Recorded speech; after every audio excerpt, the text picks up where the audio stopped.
Hi everybody, I'm Dr. Jen with Fit PT, and today I'm going to take you through the basic 6.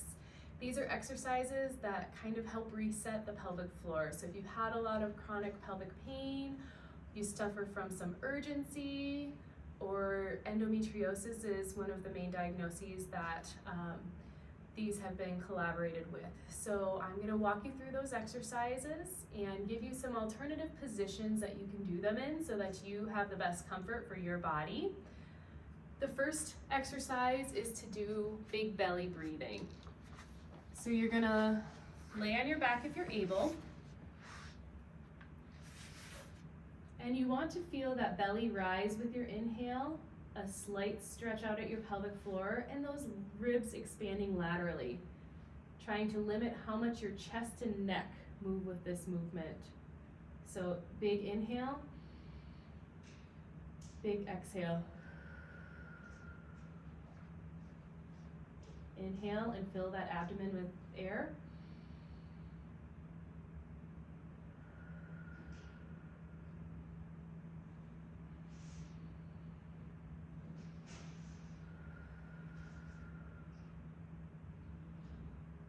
So breathing can really help get that nervous system regulated. If you're having some urgency with urination or frequency, this can help you delay that bathroom visit. The next exercise you want to do is a pelvic drop. So as you're doing that big inhale, you want to feel that pelvic floor descend down. And with that, you want it to feel like the release you feel when you're actually getting to go and urinate on the toilet. So that just release of all the tension and stress in there. And then as you exhale, just a return to resting. Big inhale. Feel that breath fill into your pelvic floor. Big exhale. You're going to want to do 6 to 8 breaths like that, 2 to 3 times a day. Now you can practice that in multiple positions. If sitting is what's available to you, do sitting. If you can practice that twice an hour, that relaxation of your pelvic floor with your breathing, that's going to help reset those tight muscles that have been clenching. The next exercise we're going to do is a pelvic stretch. So a lot of people know this one as happy baby. You're going to hold on to those ankles or the inside of the feet if you can, and doing 6 to 8 breaths in this position.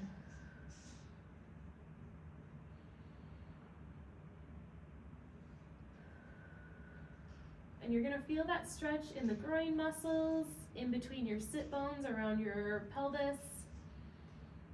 It should not hurt, just feeling like a tugging sensation. If for now, that means holding on at the outside of your knees with a little bit of support for your body.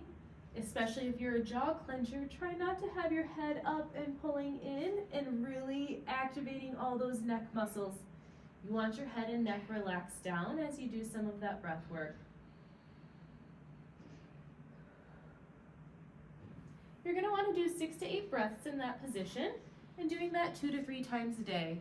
An alternative position for that is actually an inverted happy baby. So laying on the ground and doing a stretch like that isn't always going to be accessible if you're in a work day, but you're feeling some of that tension or pain.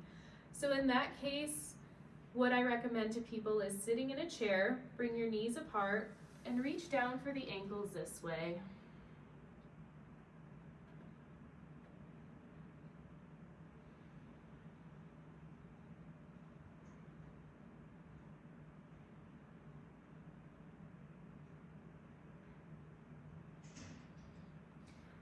The next stretch is a hip rotator stretch.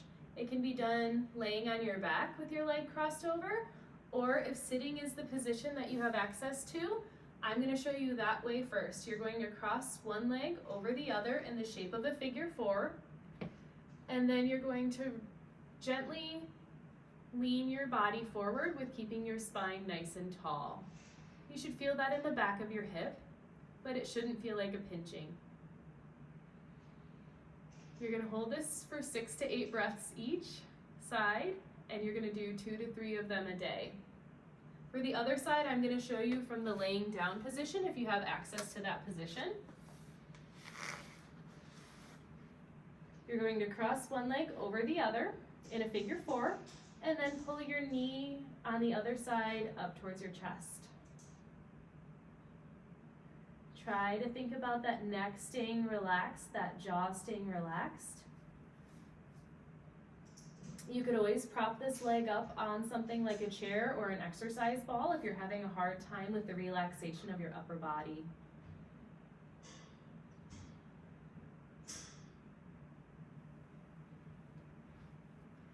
The next stretch we're going to do is a hip flexor stretch. What that stretch is going to look like is stretching out the front of your hip. Couple different positions you can do that in. If you're laying on a bed, you could let one leg off the side and feel that stretch in the front of your hip. You could do a lunge stretch where you're here, keeping that bowl of your pelvis level. You don't want the bowl tipping forward or backward. Usually that means activating the buttock and tucking that pelvis under. And this is going to stretch the front of your hip. So especially if you do a lot of commuting or a lot of sitting for work, this is a very important stretch for your body. Another exercise of 6 to 8 breaths, 3 to 4 times a day if you can. Different options that are accessible would be to do that in a standing position with or without a support for some balance. Same idea of keeping that pelvis tucked under, so you're targeting the tissue in the front of your hip on the leg that's behind you. Another option for that stretch would be a supported lunge.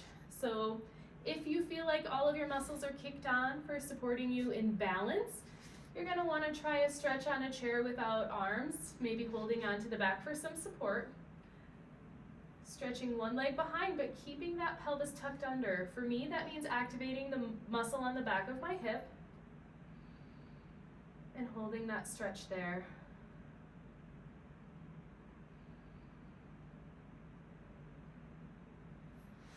The last stretch we're going to talk about is an abdominal wall stretch. So people that have had a lot of pain from their menstrual cycle or from constant constipation or just overall a tight abdominal wall tend to sit in a flexed position. So we want to elongate those abdominal wall muscles.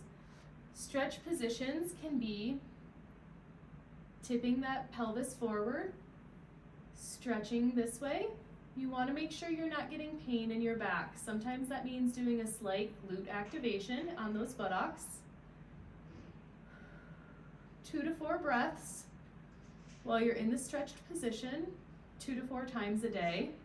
Try not to throw your head back. You just want that head set back a little bit. Other positions that this can be done in are prone, laying on your belly, and doing a press up to your elbows, or if you've got more flexibility, to your hands. So this is an alternative for that position if you have access to getting onto the floor.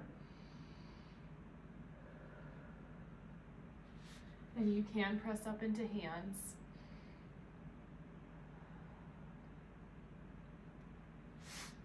These exercises are targeted for the abdominal and pelvic and hip structures that are associated with pelvic pain and some difficulty with relaxation and contraction. So hopefully these help you out, and tune in for more advice.